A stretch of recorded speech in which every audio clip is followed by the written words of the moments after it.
खरंच पैसे तर झाडावरच लागतात. कुठलं ना कुठलं झाड नक्कीच मला सापडेल.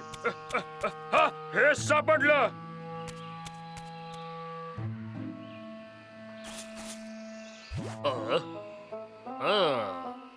हा इकडे करतोय तरी काय? याला तर मी सोबतच घेऊन जाणार.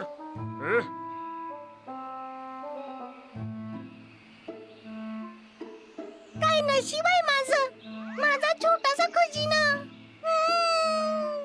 हे काय होतंय? सगळं घर हलतंय. भूकंप आला वाटतं. भूकंप आला वाटतं. पळा पळा, भूकंप आला, पळा.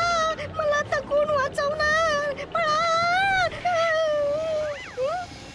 हा माणूस काय करतोय खाली?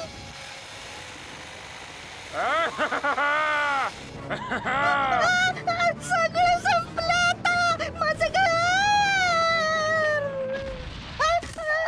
ऐक. अरे चिंटू, चिंटू माझ्या भावा, चिंटू काय झालं? बाबा, बाबलू, हो बोल. मी चाललो. माझ्या फळांचं रक्षण कर. चिंटू, आता खूप झालं. हे तर इंग्रजांच्या काळातलं झाड आहे. थोडा वेळ तर लागणारच. कोण आहे? अरे हा आणखीन एक मूर्ख अस्वल आला. एक मिनिट. आब्राकडाब्रा, आब्राकडाब्रा. गेलं. आब्राकडाब्रा. चॉकलेट. तर तुला पण चॉकलेट आवडतं ना? हे घे, हे घे. हे घाणेरड्या अस्वला घे, घे. अरे तोड नको बनूस घाणेरड्या अस्वला. घे, घे, घे, घे. चांगला प्रयत्न होता. माझ्या नादी नको लागोस.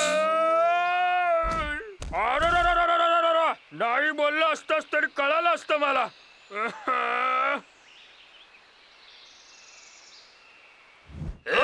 काय रे मूर्खा, वेडा झालायस का?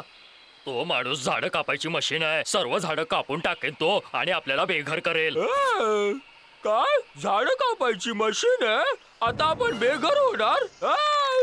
नाही नाही नाही नाही होऊ शकत. पण त्याचं चॉकलेट इतकं चांगलं होतं. आता आपण नाही काय नाही नाही करूया? नाही, शांत हो आणि ऐक माझी गोष्ट. त्याला धडा शिकवण्यासाठी माझ्याकडे एक मस्त आयडिया आहे. ऐक, लक्ष देऊन ऐक.